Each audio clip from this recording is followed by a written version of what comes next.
ایک چھوٹی سی نیکی۔ آئیے ہم آج جانیں گے کہ ایک چھوٹی سی نیکی کیسے ایک زندگی بدل سکتی ہے۔ کہانی کچھ اس طرح ہے۔ ایک بار ایک نیک دل تاجر کا ایک غلام تھا۔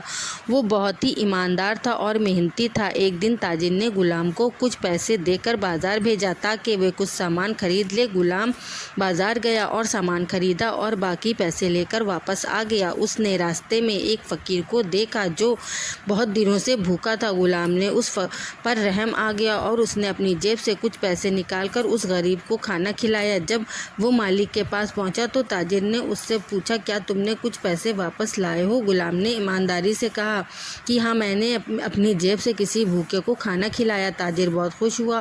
اس نے کہا کہ اللہ کے راہ میں جو بھی خرچ کیا ہے اس کا بدلہ تمہیں اللہ ضرور دے گا۔ کچھ دنوں بعد اچانک اس تاجر کا کاروبار بہت ہی بڑھتا چلا گیا اور وہ بہت غنی ہو گیا۔ وہ سمجھ گیا کہ یہ سب اس غلام کی نیکی سے ہوا ہے۔ تاجر نے اللہ کی راہ میں جو بھی خرچ کیا تھا وہ ضائع نہیں گیا۔ جو دوسروں کی راہ میں خرچ کرتا ہے اللہ اس کو دنیا اور آخرت میں بہترین درجہ اور بلند درجہ عطا فرماتا ہے۔ تو آئیے ہم کو اس کہانی سے یہ سبق ملا ہے کہ ہم لوگوں کو ہمیشہ کسی نہ کسی غریب کی مدد کرتے رہنا چاہیے۔ اللہ پاک ہمیں اس کا اجر ضرور دے گا اور ہم کو ایماندار ہونا چاہیے۔ اللہ پاک ہم کو کہیں نہ کہیں سے کچھ نہ کچھ ضرور عطا کریں گے۔ اللہ پاک ہم کو غنی کر دیں گے۔ آمین ثم آمین۔